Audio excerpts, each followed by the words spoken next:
when the aliens finally showed their true faces. For centuries they smiled, they traded, they pretended to be our allies. But when the mask slipped, the galaxy showed its true face. Humanity saw the truth and answered in a way no alien could have expected. The perfect neighbor's Captain Marcus Webb stood on the observation deck of the starship Horizon's Edge, watching the beautiful spiral of the Andromeda relay station spinning slowly against the backdrop of stars. For 200 years, this station had been a symbol of cooperation between humanity and the Galactic Alliance. Marcus had visited many times, but today something felt different. The station seemed quieter than usual, and the normally bustling docking bays were nearly empty. Marcus had been selected for this diplomatic mission because of his reputation for noticing details others missed. As a xenobiologist turned diplomat, he understood alien physiology better than most humans. The Galactic Alliance consisted of 5 major species, each one seemingly more benevolent than the last. The Solani were tall, graceful beings with silver skin who had shared their medical knowledge with humanity. The Korthax were stocky, 4-armed engineers who had helped humans build faster starships. The Volani were telepathic beings who served as counselors and mediators.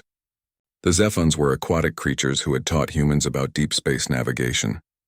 And the Nexari were ancient beings who claimed to have watched over younger species for millennia. As Marcus entered the station, Ambassador Solani Vex greeted him with the traditional gesture of peace, touching 3 fingers to its forehead and bowing. The ambassador's silver skin shimmered in the artificial light, and its large black eyes reflected kindness and wisdom. They had known each other for years, and Marcus considered Vex a friend. They walked together through the station's gardens, discussing the new trade agreements between Earth and the outer colonies. Everything seemed normal, yet Marcus couldn't shake the feeling that something was wrong. During their conversation, Marcus noticed that Vex kept glancing at monitoring devices hidden throughout the garden. When Marcus asked about them, Vex quickly explained they were for maintaining the exotic plants. But Marcus had studied Solani technology extensively, and these devices looked nothing like botanical monitors. They appeared to be scanning equipment, specifically calibrated for biological signatures. Human biological signatures. Later that day, Marcus attended a reception with representatives from all 5 Alliance species. The gathering was held in the station's Grand Hall, a massive chamber with transparent walls offering a 360-degree view of space. As Marcus mingled with the alien diplomats, he observed their behavior more carefully than ever before. The Korthax ambassador, usually enthusiastic about discussing engineering projects, seemed distracted and kept checking a device on its wrist. The Volani representative, who typically maintained perfect emotional control, showed micro-expressions of what looked like anticipation or hunger when looking at the human delegates. During dinner, Marcus noticed something that made his blood run cold. The Nexari elder, who had always claimed to be vegetarian for philosophical reasons, was secretly consuming something from a hidden compartment in its sleeve. In the brief moment Marcus glimpsed it, the substance looked distinctly like preserved meat, dark red and raw. When the Nexari noticed Marcus watching, it quickly concealed the compartment and resumed eating the vegetable dish in front of it. Marcus excused himself from dinner early, claiming he needed to review documents for tomorrow's negotiations. Instead, he made his way to the station's restricted sections using his diplomatic clearance. What he found in the lower levels changed everything he thought he knew about humanity's allies. There were holding cells, recently used but now empty. The walls bore scratch marks that looked distinctly human. In an adjacent room, he discovered medical equipment designed for studying human anatomy, far more detailed than anything needed for routine healthcare. The most disturbing discovery was a partially destroyed datapad hidden behind some equipment. Marcus managed to recover fragments of information from it.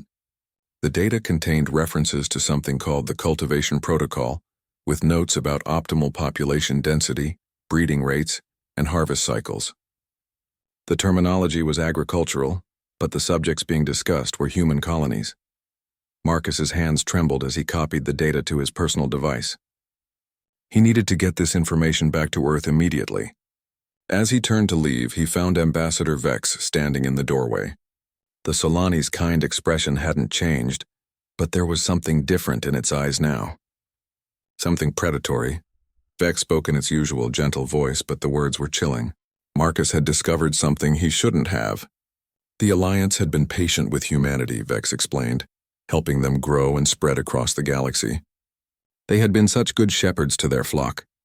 But now Marcus threatened to disrupt centuries of careful planning. Marcus tried to maintain his diplomatic composure while his mind raced for an escape plan. He agreed with Vex that he had been somewhere he shouldn't have been and apologized for the intrusion. He suggested they discuss this misunderstanding in the morning after he had rested. Vex seemed to consider this, then stepped aside to let Marcus pass.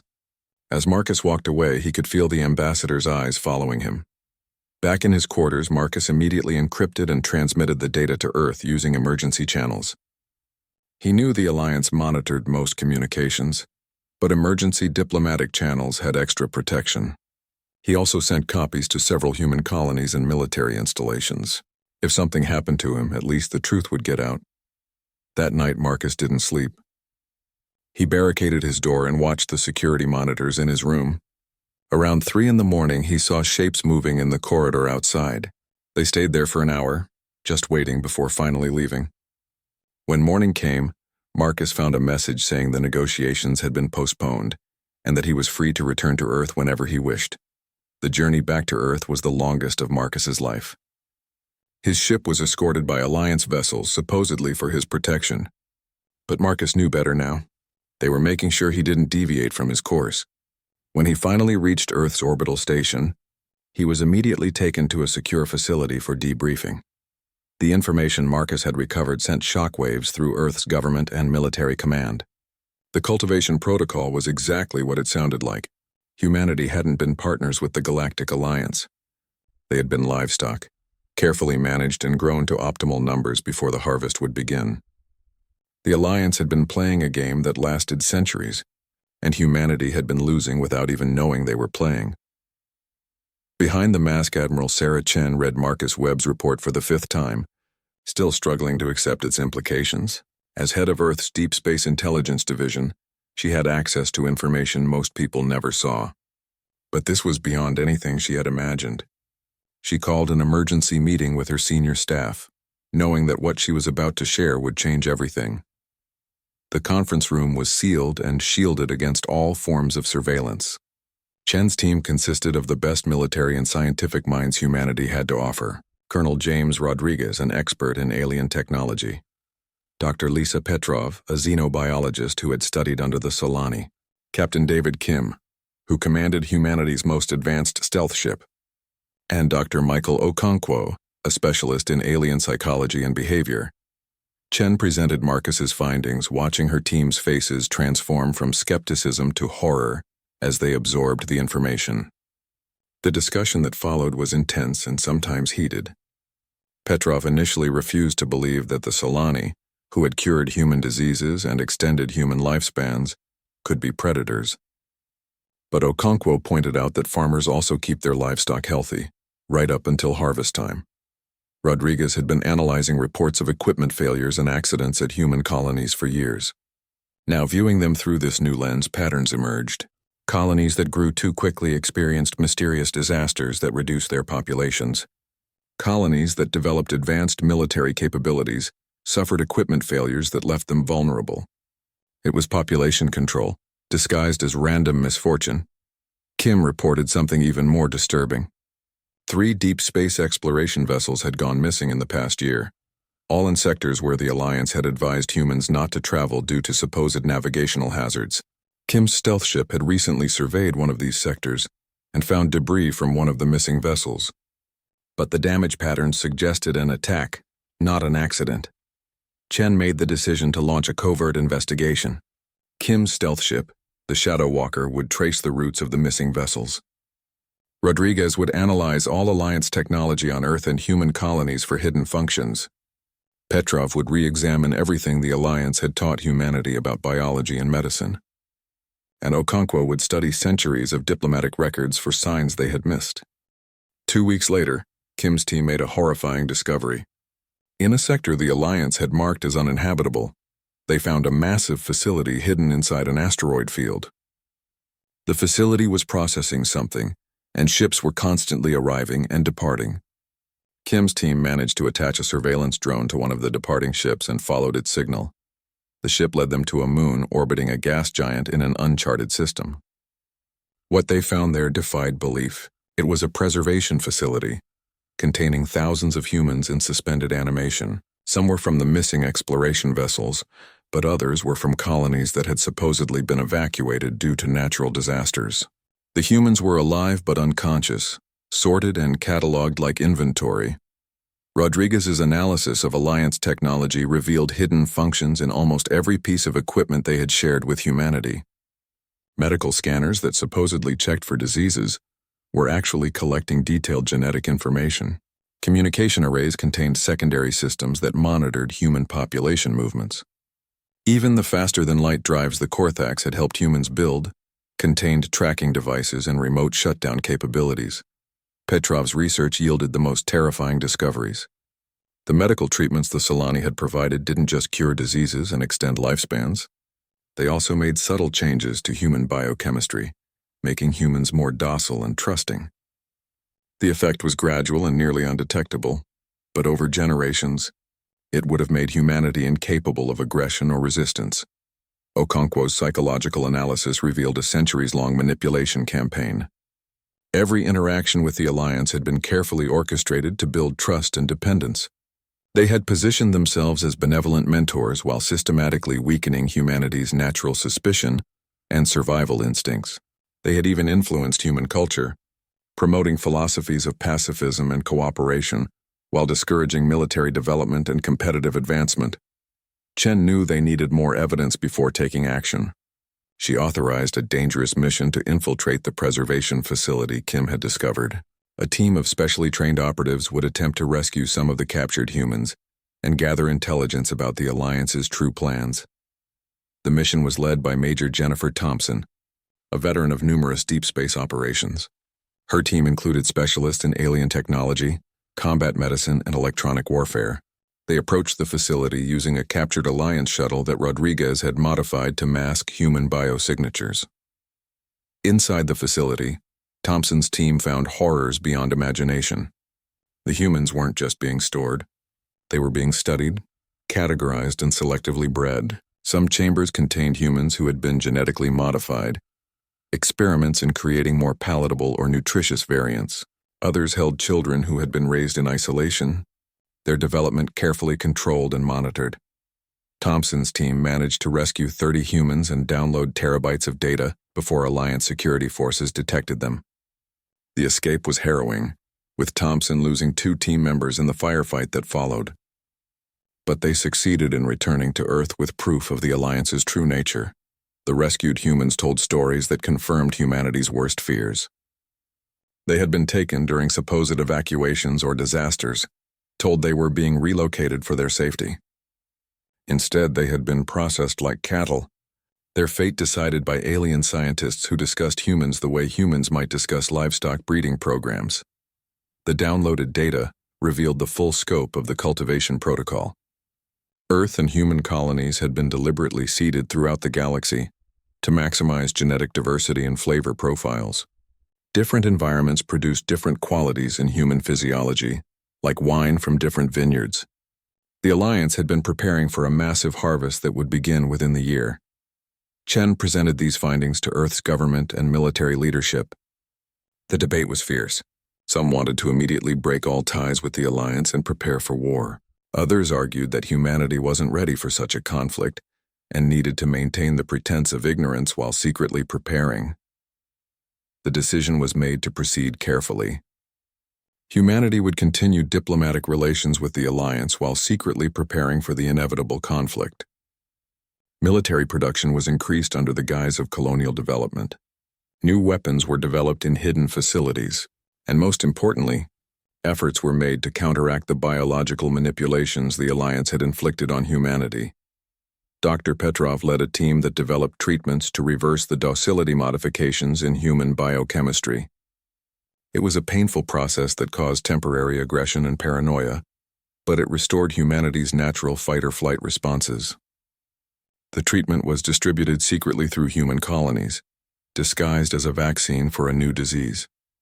As humanity secretly prepared for war, they made another crucial discovery. Hidden in the Alliance's own historical records were references to other species that had discovered the truth about the cultivation protocol. These species had tried to resist and had supposedly been eliminated due to aggressive tendencies that made them unsuitable for cultivation. But Chen wondered if some might have survived. Hiding somewhere in the vast galaxy, the hunt begins. The morning started like any other on the colony world of New Haven. Children walked to school while their parents prepared for work in the agricultural centers and research facilities. The twin suns were just rising over the mountain ranges when the sky suddenly darkened with ships.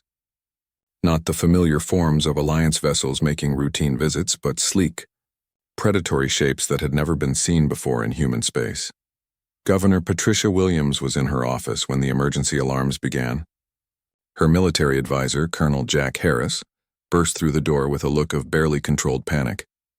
The Alliance fleet surrounding the planet wasn't responding to communications, and they had deployed some kind of energy field that was blocking all outgoing transmissions.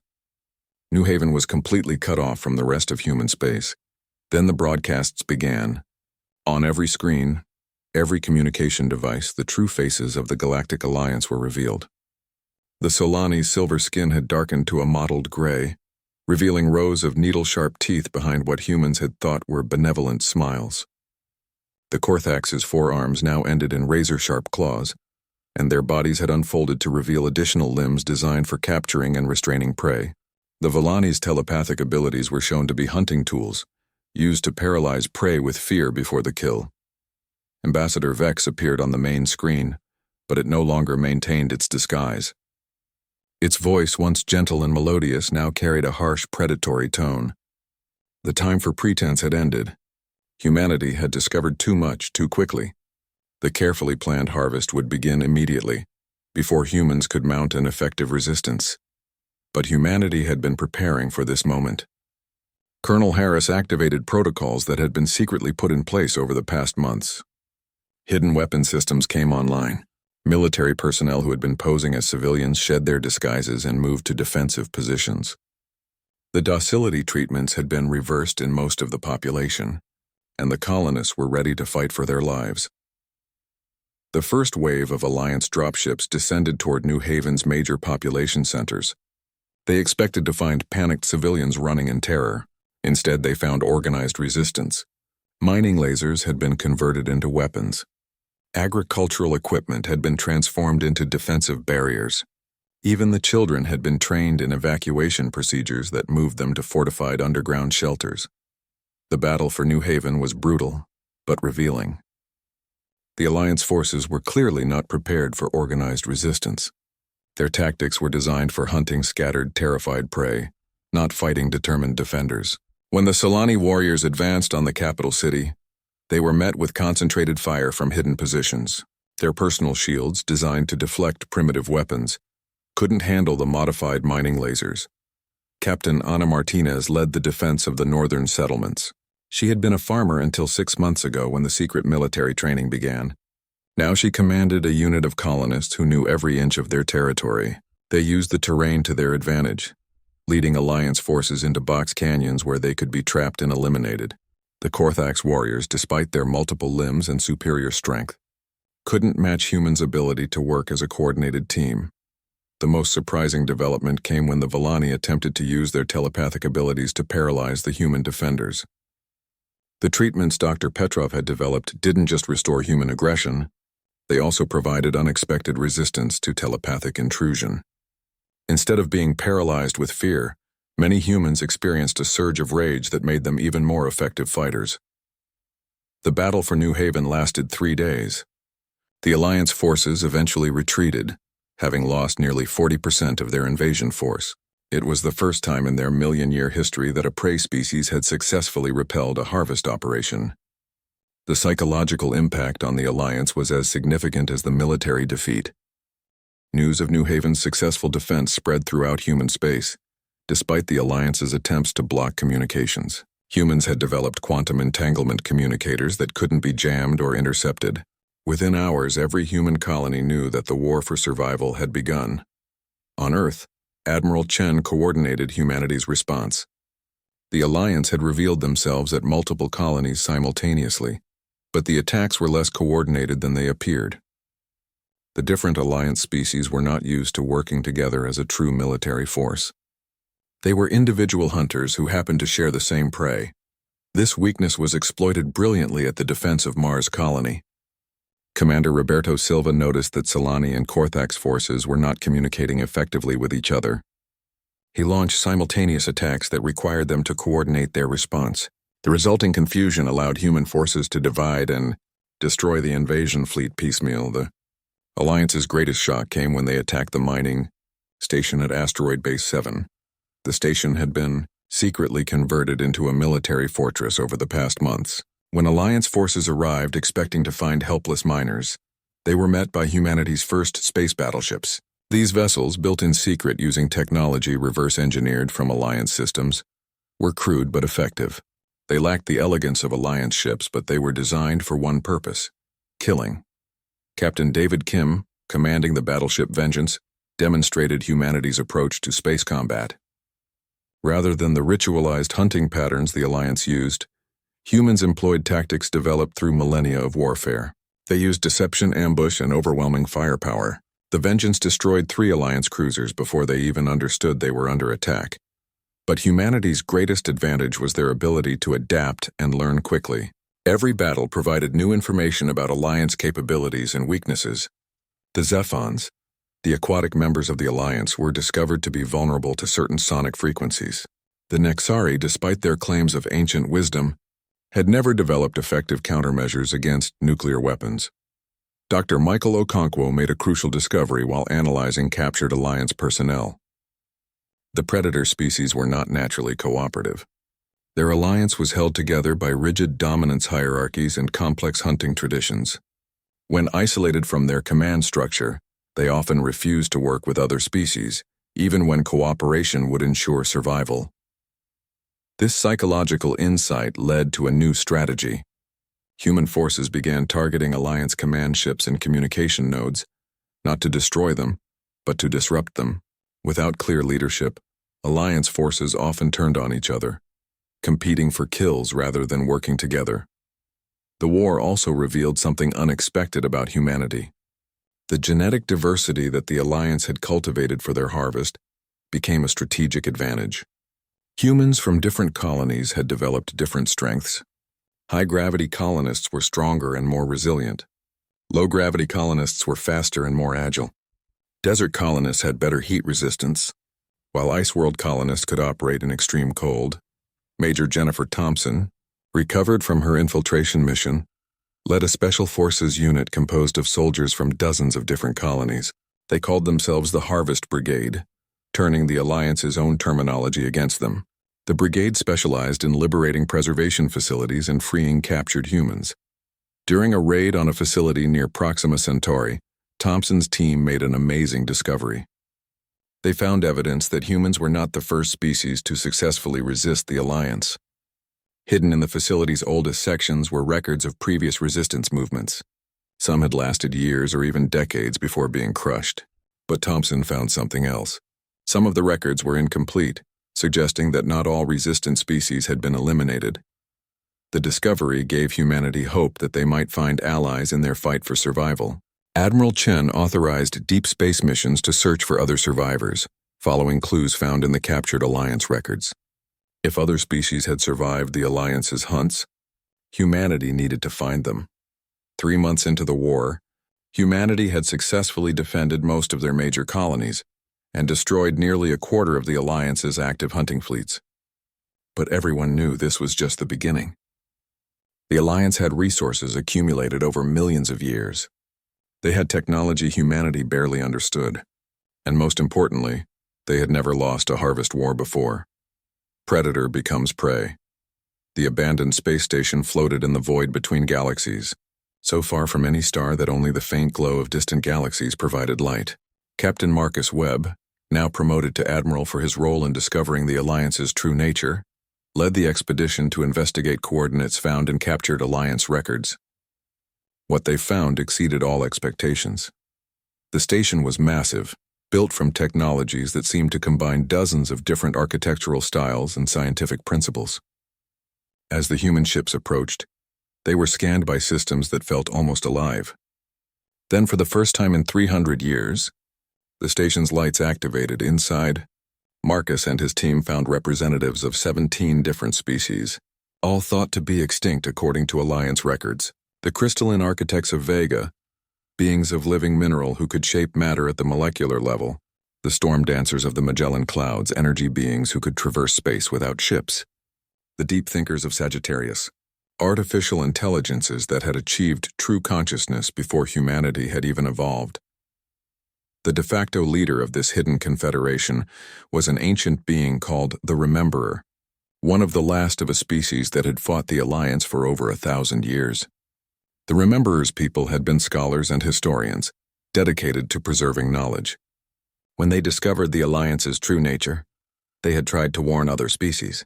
The Alliance had hunted them nearly to extinction, but a few had escaped, taking with them the histories of all the Alliance's victims. The Rememberer showed Marcus recordings that spanned millions of years. The Alliance hadn't always been predators. They had evolved on separate worlds and had once been peaceful species. But something had changed them, a philosophy or perhaps a disease that spread between species, convincing them that hunting other sapients was not just acceptable, but necessary for their evolution. The survivor species had been hiding for millennia, each contributing their unique abilities to maintain the station and protect its location. They had weapons that could destroy stars, shields that could hide entire fleets, and knowledge of every Alliance weakness accumulated over countless failed resistance attempts. But they lacked something crucial that humanity possessed. The Storm Dancers explained it best through their electromagnetic communication. Humans had something none of the other survivor species retained: the ability to think like both predator and prey simultaneously. The survivors had become perfect at hiding, at defense, at escape. But they had forgotten how to hunt. Humans still remembered. Marcus proposed an alliance that would combine humanity's aggressive tactics with the survivors' advanced technology. The response was immediate and enthusiastic. For the first time in millennia, the survivors had hope not just for survival, but for victory. Dr. Lisa Petrov worked with the crystalline architects to develop new weapons that could penetrate Alliance shields. The architects could manipulate matter at the quantum level, creating weapons that existed in multiple dimensions simultaneously. Combined with human targeting systems and tactical doctrine, these weapons were devastatingly effective. Colonel Rodriguez collaborated with the deep thinkers to create adaptive battle algorithms that could predict and counter Alliance hunting patterns. The artificial intelligences had been analyzing Alliance tactics for centuries, but they had never had the opportunity to test their theories in actual combat. Human aggression provided the missing element that turned theoretical knowledge into practical victory. The first joint operation was the liberation of the preservation facility in the Orion Nebula, the largest the Alliance maintained. Over 1 million humans and members of other species were held there in suspended animation. The attack was led by Major Thompson's Harvest Brigade, now equipped with technology from the Survivor Confederation. The Alliance forces guarding the facility never stood a chance. Storm Dancers disabled their shields with electromagnetic pulses that bypassed normal defenses. Crystalline architects reshaped the facility's own structure to trap Alliance forces in their own corridors. Human Marines, enhanced with biotechnology from a species called the Life Shapers, moved through the station with superhuman speed and strength. The liberation was broadcast across the galaxy using quantum communicators that couldn't be blocked or traced. For the first time, every species in the galaxy saw the Alliance defeated not by luck or desperation, but by superior tactics and technology. The psychological impact was immediate. Rebellions began on worlds the Alliance had controlled for centuries. Admiral Chen coordinated the next phase of the war from humanity's new forward base, the Survivor Station, now renamed Haven Prime.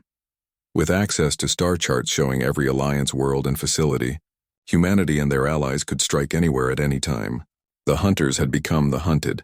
The Alliance's response was predictable to those who understood predator psychology. They abandoned their weaker positions to concentrate their forces at their core worlds. They stopped trying to maintain their benevolent facade with younger species and revealed their true nature, demanding tribute in the form of sacrificial populations. But this strategy backfired. Species that might have remained neutral were horrified by the Alliance's demands. The photosynthetic collectives of the Eagle Nebula, who had been peaceful traders for millennia, threw their massive industrial capacity behind the resistance. The hive minds of Antares, who had remained isolated for eons, emerged with fleets of ships that moved with perfect coordination. Captain Kim, now commanding a fleet that mixed human and alien vessels, developed a new doctrine called persistence hunting, named after humanity's ancestral hunting technique. Instead of direct confrontation, his fleets would pursue Alliance forces relentlessly, never allowing them to rest or regroup. The psychological pressure broke many. Alliance commanders who were not prepared for prey, that never stopped coming. The war's turning point came when Dr. Okonkwo made a breakthrough in understanding Alliance psychology. He realized that their entire society was built on a dominance hierarchy, maintained through successful hunts. If that hierarchy could be disrupted, their society would collapse from within. Working with the Rememberer, Okonkwo identified the Supreme Hunt Master, the individual who had led the Alliance for over 10,000 years. This ancient being, a Nexari of incredible age and cunning, maintained power by being the most successful hunter. If the Supreme Hunt Master could be defeated or captured, the Alliance would fall into chaos. The operation to capture the Supreme Hunt Master was the most complex military action humanity had ever undertaken. It required coordination between dozens of species, each contributing their unique abilities. The Deep Thinkers provided predictive models of the Huntmaster's behavior. The Storm Dancers created electromagnetic storms to hide the approach of the strike fleet. The Life Shapers created biological viruses that would disable the Huntmaster's personal guards. The strike team itself was led by Marcus Webb, who had started this entire conflict with his discovery. He insisted on being part of the operation that would end it. His team included the best soldiers humanity and their allies could provide, each one equipped with technology that merged the best of multiple species' achievements. The Supreme Hunt Master's fortress was located on the Alliance's original homeworld, a place of ritual significance where the first hunts had begun millions of years ago. The world was defended by the Alliance's most elite forces and technology so advanced that it seemed like magic. But the attackers had advantages the Alliance never anticipated. Humans brought chaos and unpredictability to what the Alliance expected to be a formal challenge. The survivor species brought knowledge accumulated over millennia of resistance, and perhaps most importantly, they brought hope and determination that the Alliance, in their arrogance, couldn't understand. The battle for the homeworld was fierce. Alliance forces fought with the desperation of predators defending their last kill, but for every tactic they employed, the human-led coalition had a counter. For every weapon they deployed, the survivors had a defense. And slowly, inevitably, the attackers pushed toward the fortress. Inside the fortress, Marcus found himself face-to-face with the Supreme Hunt Master. The ancient being was massive, evolved over millennia to be the perfect predator. It had expected to face a terrified prey animal. Instead, it faced a human who understood both the fear of the hunted and the determination of the hunter. The confrontation was both physical and philosophical. The Huntmaster couldn't understand how prey species had learned to hunt. Marcus explained that humans had never been just prey or just predators. They were survivors who did whatever was necessary. And sometimes what was necessary was to become the monster that monsters feared. The new galaxy, the capture of the Supreme Hunt Master, sent shockwaves through the Alliance that were visible even from space. On dozens of worlds, the rigid hierarchies that had maintained order for millions of years began to collapse. Without their supreme leader, the various predator species turned on each other, each claiming the right to lead based on their hunting prowess. Admiral Chen watched from the command center of Haven Prime as reports flooded in from across the galaxy. Some Alliance worlds descended into civil war. Others saw younger members of the predator species rejecting the hunting philosophy entirely. A few even reached out to the human-led coalition, seeking terms for surrender. But Marcus Webb, still recovering from his confrontation with the Huntmaster, urged caution. The predator species hadn't chosen to become what they were.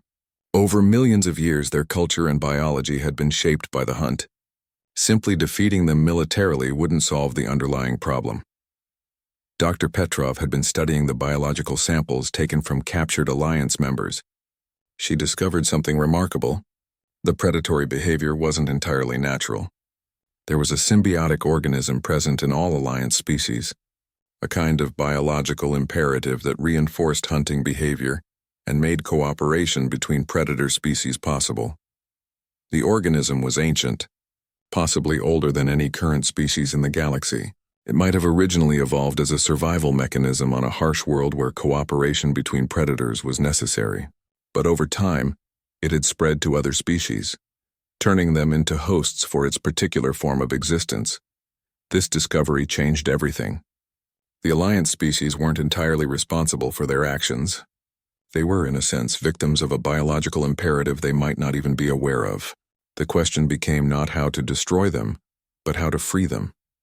The Life Shapers, working with human scientists, developed a treatment that could neutralize the organism without killing its host. But the treatment would only work if the host wanted to be free. The predatory behavior had become so ingrained in Alliance culture that many couldn't imagine existing without it. The first volunteer was unexpected. A young Solani warrior named Vexka, offspring of Ambassador Vex, had been captured during the battle for the homeworld. Unlike older Alliance members, Vexka had questions about their society's ways.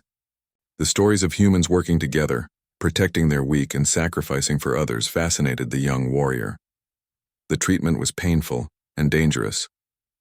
As the organism died, Vexka experienced withdrawals that nearly killed them.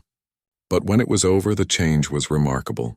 The constant hunger, the need to hunt, the inability to see other species as anything but prey, all of it faded. For the first time in their life, Vexka could choose who they wanted to be. News of Vexka's transformation spread through both the Coalition and the Alliance. Some Alliance members were horrified, seeing it as a betrayal of their nature. Others were curious, wondering what life might be like without the constant drive to hunt. Marcus proposed a radical solution to the Coalition Council. Instead of destroying the Alliance, they would offer every member a choice.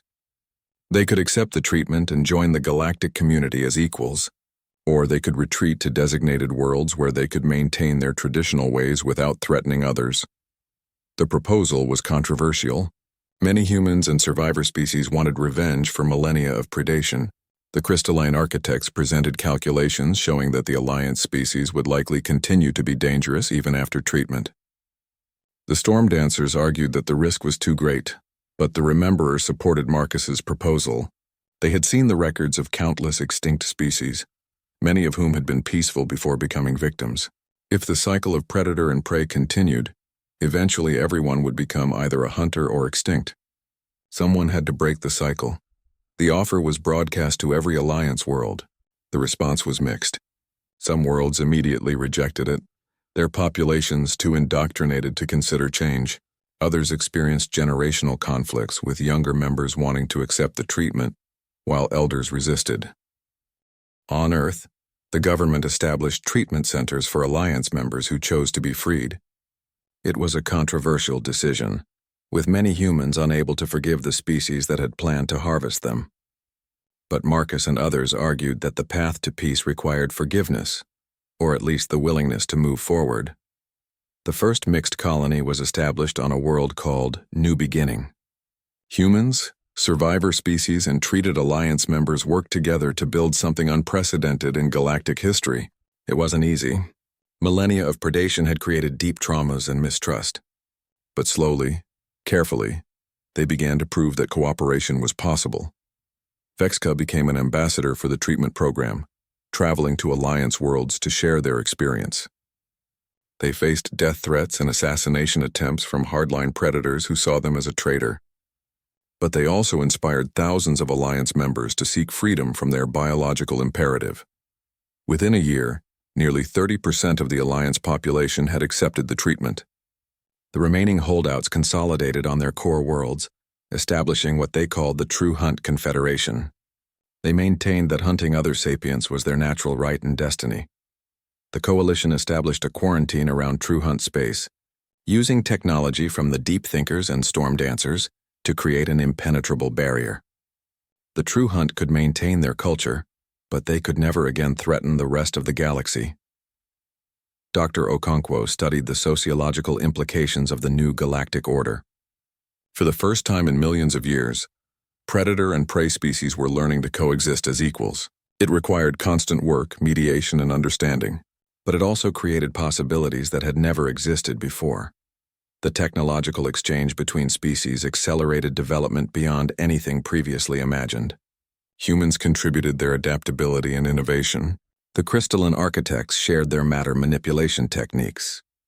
The storm dancers taught others to harness stellar energy. The deep thinkers provided computational power that solved problems thought impossible. 5 years after the war's end, Marcus stood again on an observation deck, this time aboard Unity Station, the new center of galactic civilization. The station had been built using technology from every member species, creating something that belonged to everyone and no one. Ambassador Vexka stood beside him, no longer the predator they had been born to be, but not quite human or anything else entirely. They had become something new, a bridge between worlds that had been separated by violence for eons. "Do you regret it?" Marcus asked, referring to everything that had happened since his first discovery. Vexka considered the question carefully. "My parent, Ambassador Vex, died fighting against the change. They could not imagine existence without the hunt. But I have discovered something they never could, the joy of creation rather than destruction, the satisfaction of building rather than taking. Do I regret the loss of what I was? No, I mourn for those who cannot see what they could become. The transformation of the galaxy hadn't been without cost. Entire fleets had been destroyed in the war. Billions of humans and other species had suffered under Alliance rule. The scars would take generations to heal, but something unprecedented had emerged from the conflict. The Galactic Commonwealth, as the new government was called, operated on principles that would have seemed impossible just years before. Instead of dominance hierarchies or hunting rights, leadership was based on contribution and cooperation. Species that had hidden for millennia now shared their knowledge freely. Predator species who had accepted treatment worked alongside their former prey to explore new frontiers. Dr. Petrov had established the integration centers on dozens of worlds. Here, treated Alliance members learned new ways of existing, channeling their considerable abilities toward construction rather than destruction. Many became explorers, using their enhanced senses and physical capabilities to scout dangerous territories. Others became protectors, defending the Commonwealth against the few remaining threats in the galaxy. The True Hunt Confederation remained a problem. Although contained within their quarantine zone, they occasionally attempted to break free.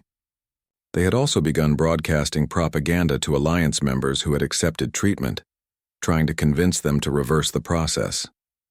While this was biologically impossible, the psychological pressure was real. Colonel Rodriguez, now General Rodriguez, commanded the quarantine fleet. It was a thankless job, maintaining the barrier between two incompatible ways of life, but he understood its importance. The True Hunt represented what the galaxy could fall back into if vigilance was abandoned. One of the most unexpected developments was the discovery of the organism's origin. Deep thinker archaeological algorithms, combined with rememberer historical records and human intuition, traced it back to a world that had died billions of years ago. The organism had been the last survival mechanism of a dying biosphere, designed to ensure that at least something would survive and spread among the stars. In a sense, it had succeeded beyond its creator's wildest dreams, but it had also perverted its purpose, turning survival into predation, spreading into domination. The irony wasn't lost on anyone. A mechanism meant to preserve life had nearly destroyed countless civilizations. Captain Kim, promoted to admiral, led expeditions to the galaxy's edge, searching for other pockets of hidden species or unknown civilizations. Every journey brought new discoveries. Some species had been hiding so long they had forgotten other life existed. Others had developed in isolation, never encountering the Alliance at all. Each contact was an opportunity to prevent future conflicts, to bring new members into the Commonwealth before predator-prey cycles could develop. The economic transformation was equally remarkable. Without the constant drain of resources toward hunting and defense, species could focus on development and exploration. Trade routes that had been too dangerous under Alliance rule now flourished. Scientific advancement accelerated as species shared knowledge without fear. But perhaps the most profound change was in how species viewed themselves and each other. The binary of predator and prey had been broken. Species were no longer defined by their position in a food chain, but by their contributions and choices. It wasn't perfect. Prejudices and fears accumulated over millions of years didn't disappear overnight. But progress was visible and measurable. 10 years after the war's end, the Commonwealth faced its first major crisis.